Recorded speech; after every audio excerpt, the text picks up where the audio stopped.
우리에게 주시는 하나님의 말씀은 히브리서입니다. 히브리서 5장 7절부터 10절까지 말씀. 히브리서 5장 7절부터 10절까지 있는 말씀 우리 한 절씩 교독합니다. 히브리서 5장 7절. 그는 육체에 계실 때에 자기를 죽음에서 능히 구원하실 이에게 심한 통곡과 눈물로 간구와 소원을 올렸고 그의 경건하심으로 말미암아 들으심을 얻었느니라.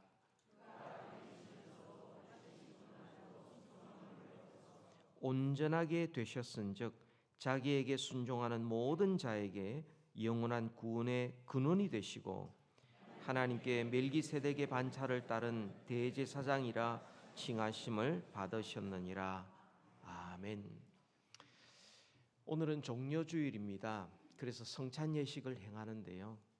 이 성찬 예식을 통하여서 우리가 주님의 살과 피를 먹고 마시면서 주님이 내 안에, 내가 주님 안에 있는 연합을 우리가 고백을 합니다.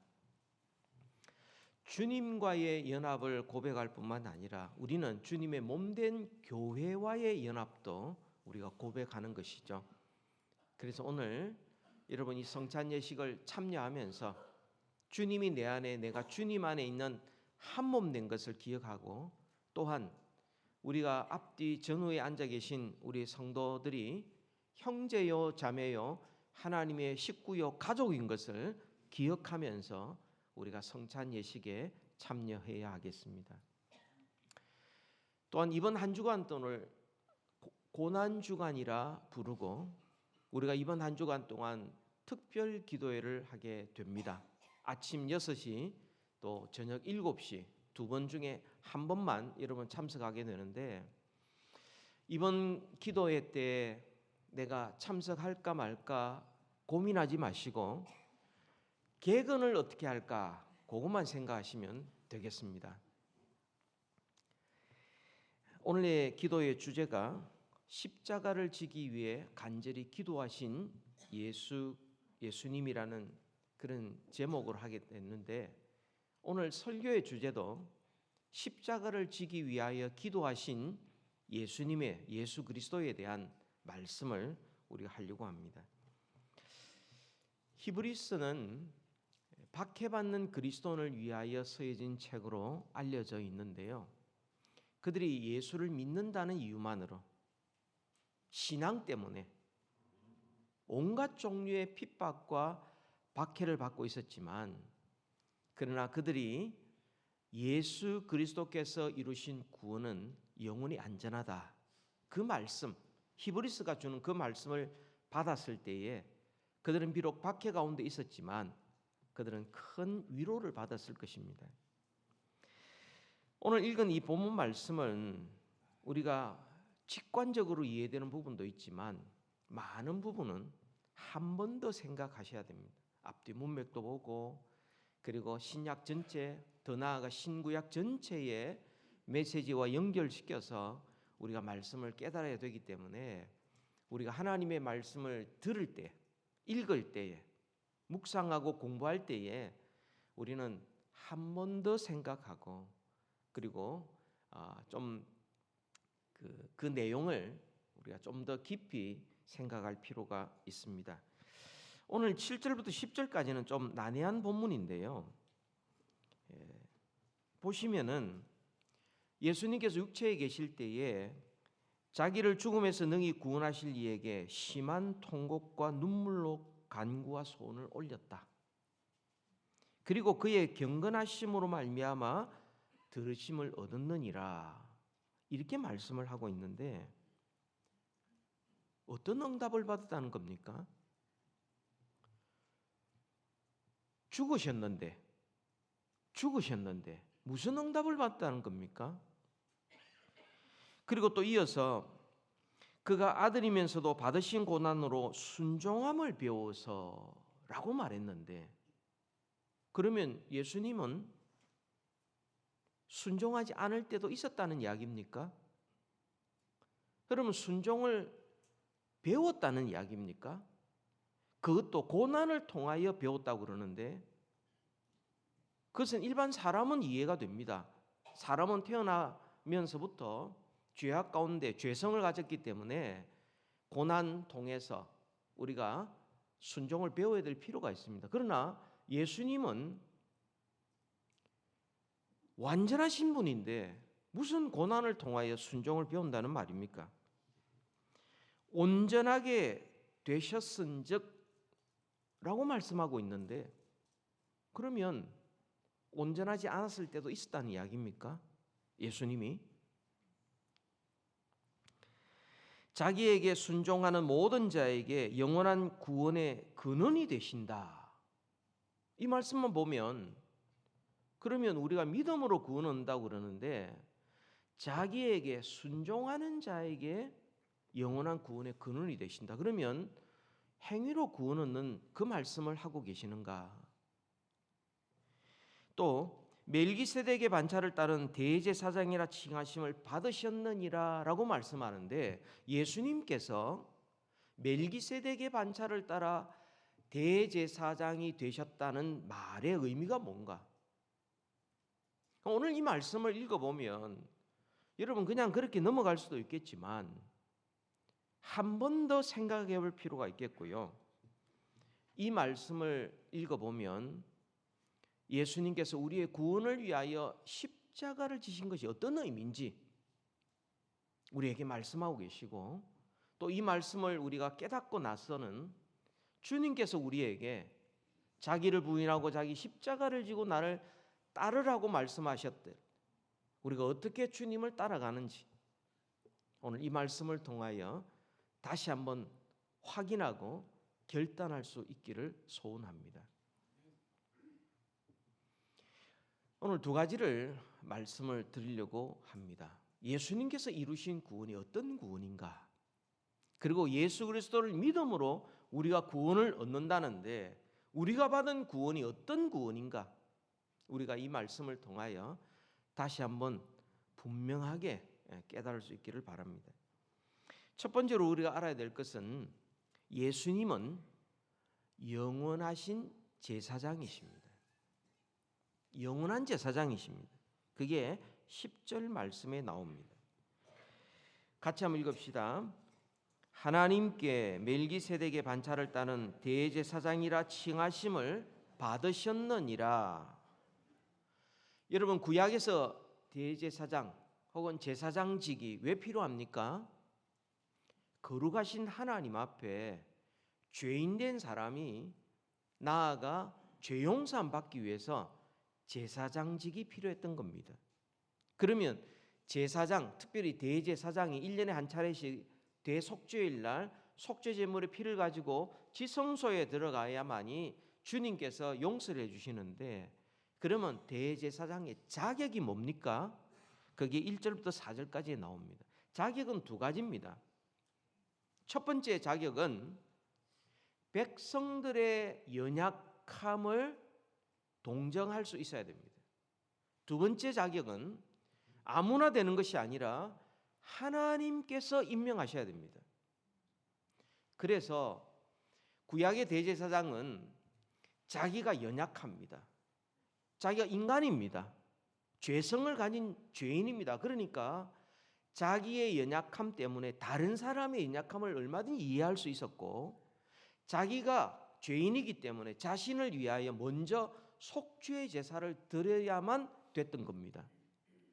또한 주님께서는 많은 사람 중에 어떤 사람을 택했냐면 레위 지파 그 가운데 아론의 후손들만 대제사장으로 세웠던 겁니다. 아무나 할 수 없는 거죠.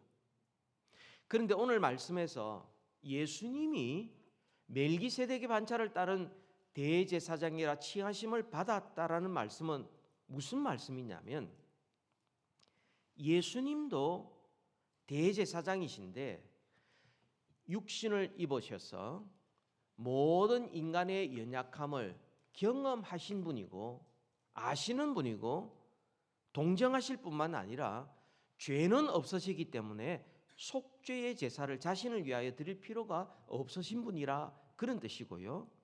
완전하다는 뜻이죠. 또한 주님은 구약의 율법을 따라서 레위 지파의 아론 후손이 아닌 예수님은 어느 지파분입니까? 다윗의 후손 유다 지파 아닙니까? 그리고 멜기세덱이라는 정말 시작도 없고 끝도 없고 어디서 와서 어디로 가는지도 모르는, 그러면서 제사장인 동시에 왕이신 분의 반차, 이것은 순서, 본질, 개성, 질서 이런 뜻이 있습니다. 그러니까 그 멜기세덱의 그런 본질을 따라서 주님이 제사장이 되셨다, 이 말씀을 하고 있는 거죠. 그러니까 구약의 모든 제사, 구약의 모든 대제사장, 예수님을 예표할 뿐만 아니라 멜기세덱도 예수님을 보여준다, 그렇게 말씀합니다. 우리가 히브리서를 봐야 되는데요, 히브리서 7장을 함께 보도록 하겠습니다. 7장 3절, 이 멜기세덱에 대한 말씀입니다. 7장 3절 같이 읽읍시다. 아버지도 없고 어머니도 없고 족보도 없고 시작한 날도 없고 생명의 끝도 없어 하나님의 아들과 닮아서 항상 제사장으로 있느니라. 영원히 살아계신 분이라는 거예요. 그리고 멜기세덱 의의 왕입니다. 평강의 왕이고요. 그리고 그분은 왕이요 동시에 제사장이십니다. 구약 성경 전체에서 제사장이면서 동시에 왕이신 분은 멜기세덱이 유일합니다. 바로 주님은 왕인 동시에 제사장이시라는 겁니다. 또 11절 말씀 같이 읽도록 합니다. 11절, 7장 11절입니다. 레위 계통의 제사 직분으로 말미암아 온전함을 얻을 수 있었으면 백성이 그 아래서 율법을 받았으니 어찌하여 아론의 반차를 따르지 않고 멜기세덱의 반차를 따르는 다른 한 제사장을 세울 필요가 있느냐. 다시 말하면 구약의 율법을 따라서 레위 계통의 대제사장을 통하여서는 온전함을 얻을 수 없기 때문에, 율법으로는 하나님 앞에 의로움 받을 수 없기 때문에 주님께서는 멜기세덱의 반차를 따는 한 제사장을 세우셨다, 이렇게 말씀하시고요. 계속해서 히브리서 7장 14절부터 17절까지를 같이 한번 읽겠습니다. 우리 주께는 유다로부터 나신 것이 분명하도다.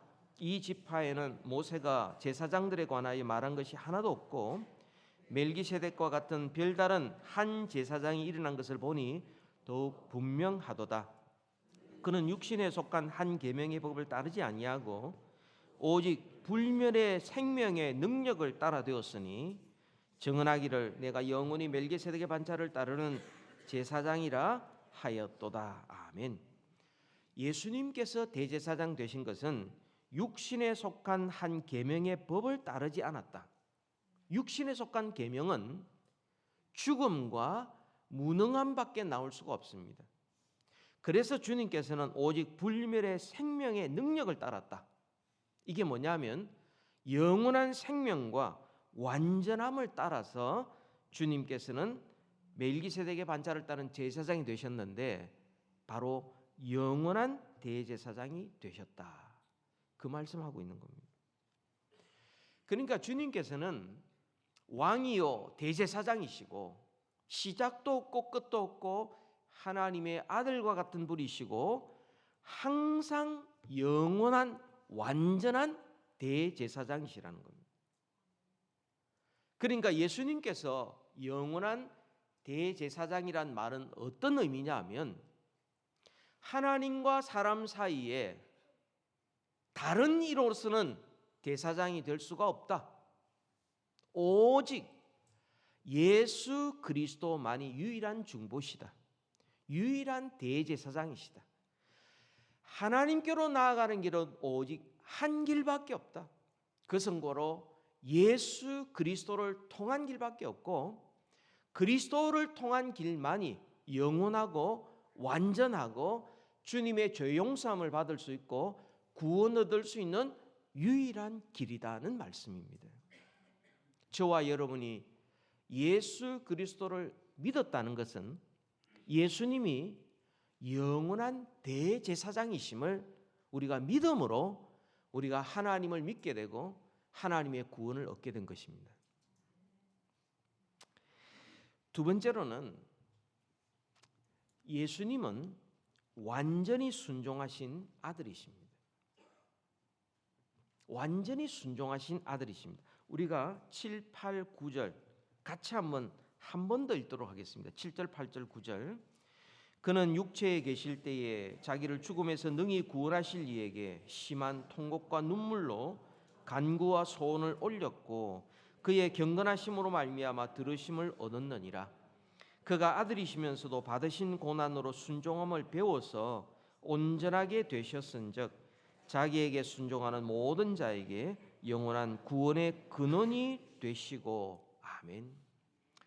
예수님께서는 성육신 하셔서 혈과 육을 가진 저와 여러분과 같은 똑같은 육신을 가지고 있었기 때문에 희노애락을 다 느끼실 뿐만 아니라 십자가를 앞에 두고 주님은 두려워하시고 고통을 얼마든지 느끼셨던 겁니다.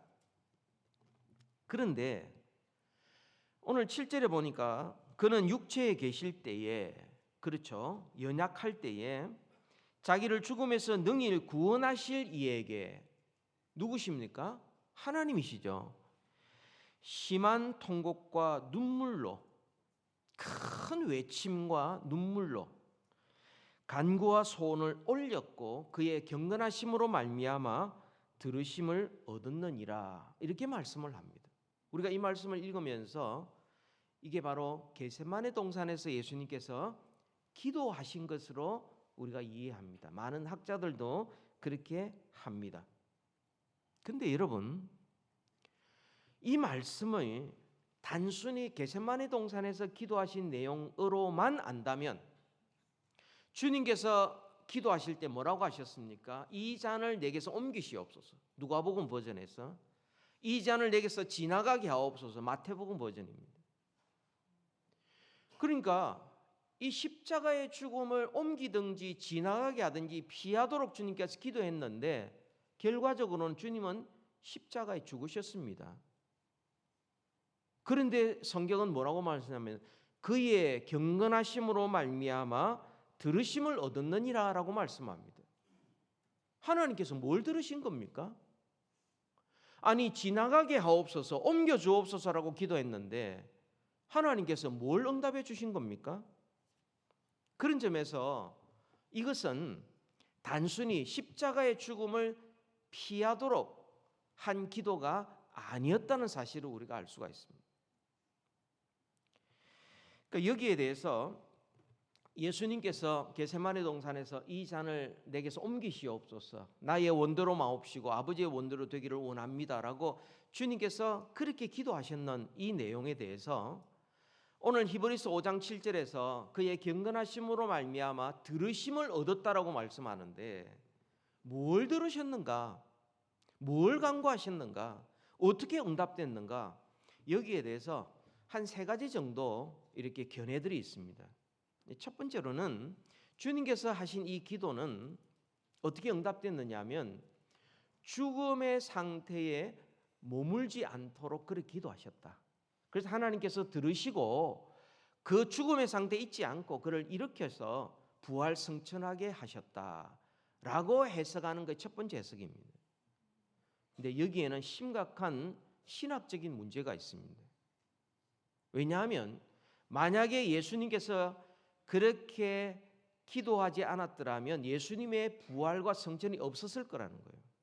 그러니까 기도 응답의 결과로 마침내 부활 성천했다는 것은 말이 안 된다는 거죠. 왜냐하면 주님은 겟세마네 동산 오시기 이전부터, 훨씬 전부터 여러 번 주님은 죽으실 것이고 부활하실 것이고 성천하실 것을 자주 말씀하셨기 때문에 예수님의 죽음, 부활, 성천은 겟세마네 동산에서의 기도의 결과가 아니라는 것입니다.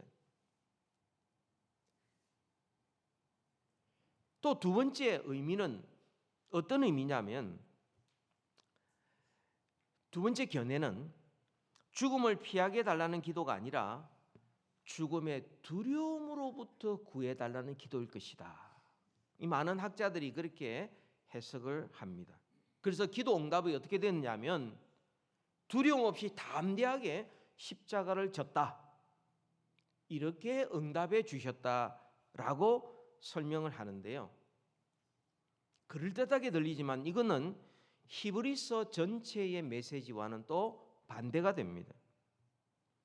왜냐하면 예수님께서는 대제사장이기 때문에 우리가 당할 수 있는 모든 고통, 두려움, 위협, 이런 모든 십자가의 괴로움, 고통들 주님이 다 당하셨다고 그러는데 주님은 기도하심으로 말미암아 그 두려움 하나도 없이 담대하게 십자가를 지셨다면, 그렇다면 그것은 우리가 당할 수 있는 죽음에 대한 공포와 두려움은 주님이 경험하지 못했다라고 결론을 맺을 수 있는 것이죠.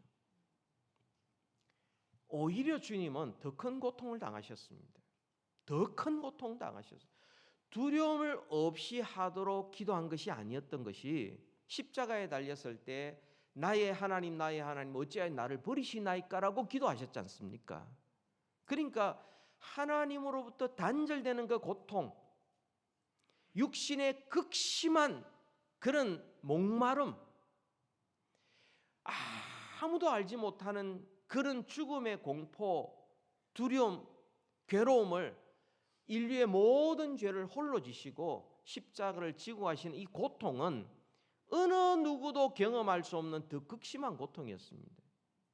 그러니까 예수님께서 겟세마네 동산에서 기도하신 것은 단순히 십자가의 고통이 지나가고 그 두려움을 느끼지 않고 담대하게 그렇게 하도록 기도한 그런 기도가 아니었다는 것이죠. 세 번째 견해는 어떤 견해냐면 주여 이 잔을 내게서 옮기시옵소서라는 기도가 아니고 이 기도는 주님께서 극심한 그 심한 통곡과 눈물로 간구와 소원을 올렸는데 그것은 바로 나의 원대로 마시옵고 아버지의 원대로 되기를 원합니다라는 그런 기도일 것이다. 그래서 죽음을 피하기 위한 기도가 아니고 아버지의 뜻이 이루어지기를 위한 그런 기도였고 그 경건함으로 말미암아 주님께서 응답하셔서 마침내 십자가의 죽으심으로 하나님의 뜻이 성취되었다. 하나님께서 이루어 주셨다라고 해석하는 것이 세 번째 해석입니다.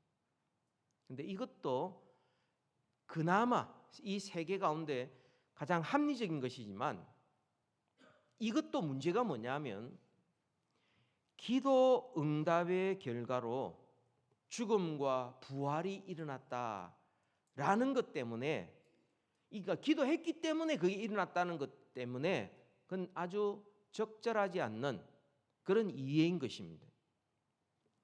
그러면 오늘 7절 말씀 우리 다시 한번 읽읍시다. 7절 말씀.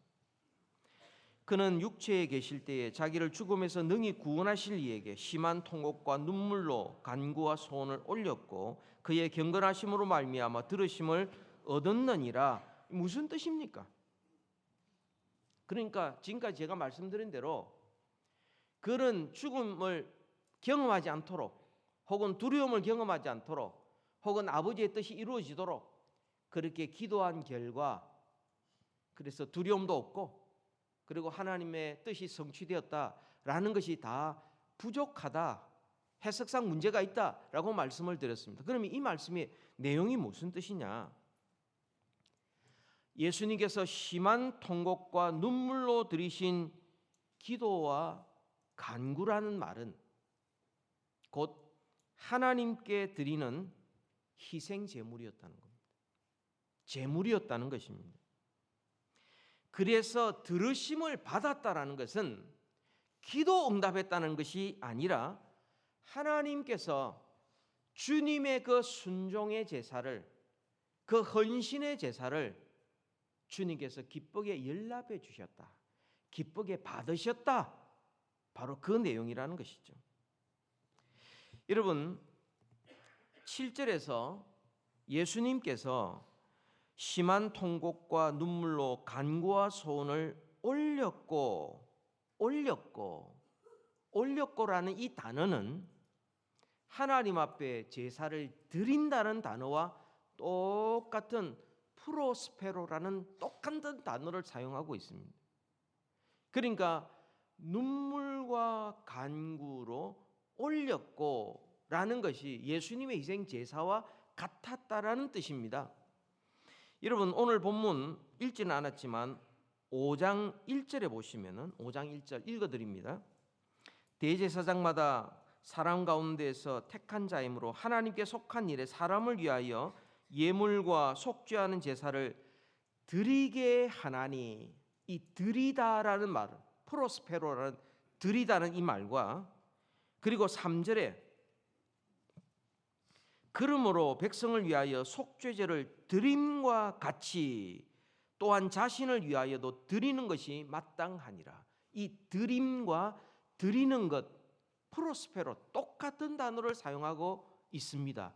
이 단어가 7절 말씀에 심한 통곡과 눈물로 간구와 소원을 올렸고, 다시 말하면 간구와 소원을 드렸고 라는 말이라는 것입니다. 마치 오늘 이 히브리서 5장 1절 3절에서 대제사장이 속죄 제물을 하나님 앞에 드리는 것과 같이 오늘 7절에서 예수님께서 멜기세덱의 반차를 뜯는 대제사장으로서 자기 자신을 하나님 앞에 드리는 간구와 소원, 자기 자신을 희생 제물로 드리는 것 같이 그렇게 드렸다는 겁니다. 그걸 하나님께서 기쁘게 받으셨다. 주님께서 들으심이니라 라고 말씀하시는 겁니다. 주님께서 겟세마네 동산에서 그 기도하신 그 기도, 간구와 소원, 통곡과 눈물로 드렸던 이것, 하나님께서 제물로 받으셨다는 겁니다. 제사로 받으셨다는 겁니다. 그 기도가 희생제사였다는 겁니다.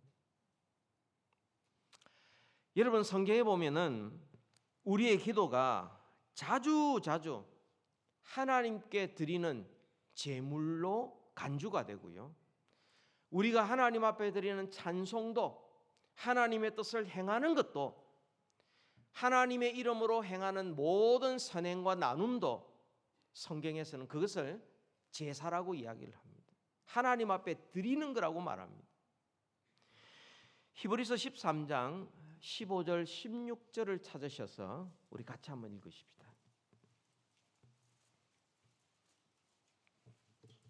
히브리서 13장 15, 16절 같이 한번 읽읍시다.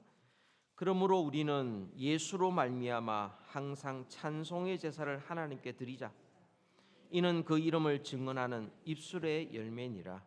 오직 선을 행함과 서로 나누어 주기를 잊지 말라. 하나님은 이 같은 제사를 기뻐하시느니라. 아멘. 찬송을 제사라고 말하고 있고요, 오직 선을 행함과 서로 나누어주는 이 선함과 나눔도 하나님 앞에 올려드리는 제사라고 이야기를 합니다. 뿐만 아니라 로마서 12장 1절에 우리가 하나님의 뜻대로 우리의 몸을 사용하는 것도, 그것도 하나님 앞에 드리는 산제물이라고 말합니다. 로마서 12장 1절의 말씀이죠. 같이 읽읍시다. 그러므로 형제들아, 내가 하나님의 모든 자비하심으로 너희를 권하노니 너희 몸을 하나님이 기뻐하시는 거룩한 산제물로 드리라. 이는 너희가 드릴 영적 예배니라. 아멘. 여러분, 예수님께서 겟세마네 동산에서 기도하시는 것은 단순히 내 뜻을 관철하고 혹은 하나님 뜻을 깨닫고 이게 아니었습니다. 죽음 피하게 해주옵소서, 두려움 없어지게 해주옵소서, 하나님의 뜻이 이루어지게 해주옵소서, 기도가 그런 것이 아니라 하나님 앞에 드리는 이 기도는 제물이었습니다. 제사였습니다. 하나님 앞에 자기를 온전히 드리면서 하나님이 기뻐 받으시는 예배, 하나님이 기뻐 받으시는 제사였던 것입니다. 심한 통곡과 눈물로 간구와 소원을 올리는 기도는 하나님, 고통 지나가게 해 주옵소서, 나를 건져 주옵소서라는 그 기도가 아니고 오히려 정반대였습니다. 어떤 괴로움과 십자가의 죽음에도 불구하고 저는 하나님의 뜻을 행하겠다는 순종이었고 헌신이었던 것입니다. 죽음이 왔지만 하나님의 뜻에 순종하겠습니다라고 자신을 드릴 때, 통곡과 눈물로 주님 앞에 드릴 때에 하나님께서 그의 경건하심으로 말미암아 들으시느니라 기쁘게 받으셨다는 것입니다. 기도가 그런 것입니다. 여러분, 기도는 하나님과 딜하는 것이 아닙니다. 하나님, 제가 이렇게 할 테니까 하나님 이렇게 주십시오, 이게 아닙니다. 말로 하는 것도 아닙니다. 우리 자신을 하나님 앞에 드리는 것이고요, 하나님이 그 기도를 받으실 뿐만 아니라 우리를 받으시는 겁니다. 제물로 받으시는 거죠. 그리고 하나님이 기뻐하시면서 하나님의 뜻을 이루실 때 우리를 사용하시는 것입니다. 이게 기도 생활입니다. 이번 한 주간 여러분 기도하실 때에 단순히 내가 고난주간에 특별 기도에 내가 참석했다 혹은 참석하지 못했다라는 수준이 아니라 이번 한 주간 동안 내가 어떤 어려움이 있더라도 내 자신을 하나님 앞에 드리겠습니다, 받으시옵소서. 그것이 통곡과 눈물이 있다 할지라도 하나님이여 나를 하나님의 뜻대로 사용해 주옵소서 라고 드릴 때에 하나님께서 기쁘게 받으시고 하나님의 선하신 목적과 뜻대로 우리를 사용해 주실 것입니다. 여러분, 8절과 9절 이어서 8절과 9절 같이 한번 읽읍시다. 그가 아들이면서도 받으신 고난으로 순종함을 배워서 온전하게 되셨은즉 자기에게 순종하는 모든 자에게 영원한 구원의 근원이 되시고. 이 무슨 말씀입니까? 이것은 예수님께서 하나님의 아들이심에도 불구하고 그 모든 지위와 영광과 권리를 포기하시고 연약한 인간으로 오셔서 죽기까지 복종하신 것입니다. 누가 시켜서가 아닙니다. 강제해서도 아닙니다. 자발적으로 온전한 순종을 하심으로 말미암아 뭐가 이루어졌냐면 영원한 구원이 이루어졌습니다. 여러분, 이 예수 그리스도 하나님의 아들의 이 순종은 바로 이제는 우리의 순종으로 연결이 됩니다.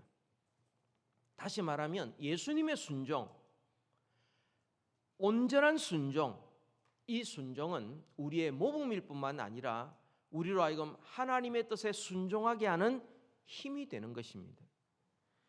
여러분, 구원이라는 게 뭡니까? 흔히들 구원이라는 것은 난 예수 믿고 천국 간다, 예수 믿고 나는 편하게 앞으로 평생 놀고 먹을 것이다, 이 정도만 생각하는데 여러분, 구원이라는 게 뭡니까? 구원이라는 것은 불순종한 사람이 하나님 앞에 순종하는 사람으로 되는 것이죠. 예수 그리스도께서 가신 그 길입니다. 온전한 순종, 자발적인 순종, 순종하기를 기뻐하는, 하나님과 동등됨을 취할 것으로 여기지 아니하시고 오히려 자기를 비워 종형체를 가지는, 죽기까지 복종하는 예수께서 가신 그 길을 따라가는 것이 바로 구원 아닙니까? 그것으로 말미암아 영원한 생명을 얻게 되고 하나님 나라에 영원토록 사는 영생을 누리게 되는 것이죠. 예수 그리스도의 순종이 우리의 영원한 구원의 근거가 되신다, 이 말은 구원받은 자의 가장 분명한 표시가 순종이라는 것입니다. 이 순종은 믿음과 뗄래야 뗄 수 없는 것입니다. 예수 그리스도께서 순종하심으로 우리의 구원을 이루셨으니 우리도 그리스도를 믿어 구원 얻으면 그리스도께서 주신 그 모범과 주신 그 능력으로 우리도 주의 말씀에, 주님의 뜻에 우리도 순종할 수 있게 살아가는 것이 바로 구원받은 자의 삶인 것입니다. 사랑하는 성도 여러분, 하나님의 아들이 사람이 되시고 왕이 되시고 대제사장이 되시고 그분이 십자가에 죽으셔서 자기 자신을 순종의 제사, 헌신의 제사, 희생의 제사를 드리셔서 우리의 구원을 이루셨는데 이 같은 분이 온 인류 역사에 사람들 가운데 또 어디에 있겠습니까? 예수님밖에 없는 것입니다. 예수님만이 하나님이며 사람이시고 우리의 왕이시며 대제사장이시고 죽기까지 복종하시며 그리고 가장 높아지신 분이 예수님밖에 없습니다. 그러니까 예수님 외에 죄 용서함이 있다, 예수님 외에 구원의 길이 있다 하는 것은 전부 거짓말입니다. 예수님 외에는 구원 얻는 길 없습니다. 죄 용서함 받을 길도 없는 겁니다. 여러분 사도행전 4장 12절의 말씀 우리 같이 한번 읽읍시다. 다른 이로서는 구원을 받을 수 없나니 천하 사람 중에 구원을 받을 만한 다른 이름을 우리에게 주신 일이 없음이라 하였더라. 아멘. 예수님이 우리에게 주신 구원은 어떤 구원이냐? 예수를 믿음으로 말미암아 구원 얻는 것인데 단순히 예수님이 2000년 전에 나사렛에 태어나셨다, 십자가에 죽었다, 죽은 자 가운데 3일 만에 부활했다, 성천했다, 다시 오실 이것만 믿는 것이 아니라요. 그건 객관적인 그런 사실인데요. 그러면 주님께서 죽으셨다는 의미가 뭐냐? 그것은 예수님이 영원한 대제사장이 되시고 하나님과 우리 사이 유일한 중보라는 뜻입니다. 그리고 하나님의 아들로 온전히 순종하신 분이다.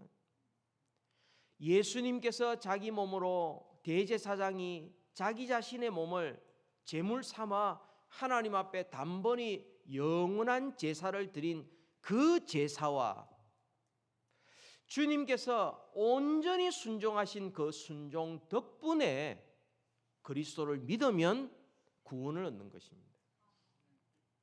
죄악 가운데 건짐을 받고 하나님의 자녀가 되는 권세를 얻고 하나님의 나라를 상속받을 수 있게 된 것입니다.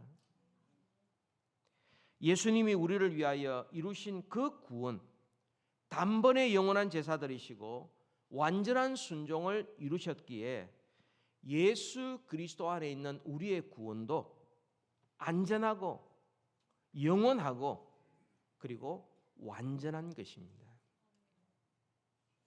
오늘 본문이 바로 그 이야기를 하고 있는 겁니다. 내 구원은 나에게 달려 있는 것이 아니다.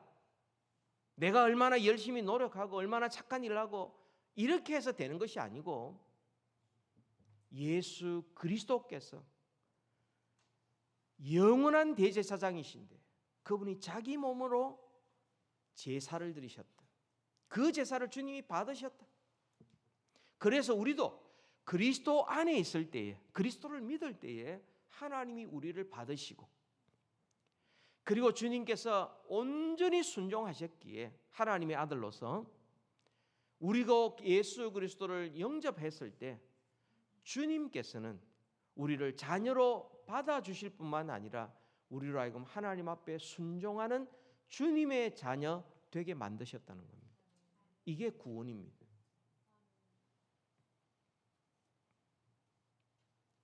예수님께서 겟세마네 동산에서 지금 기도하시는 것은 대제사장과 아들로서 십자가를 지기 위해서 기도하셨던 겁니다.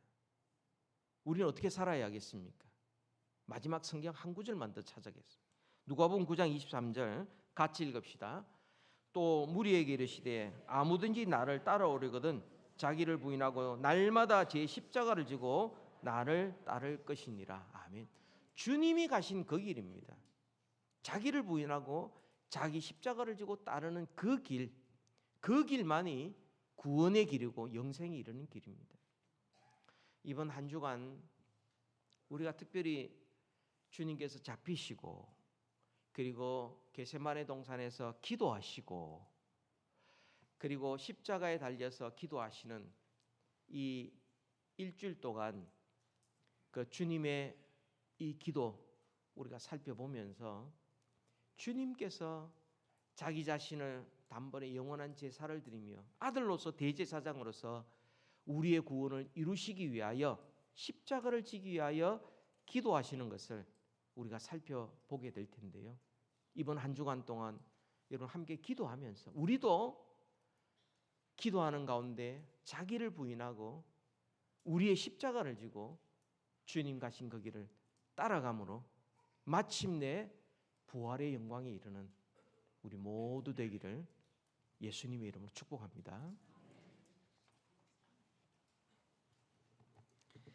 자, 이제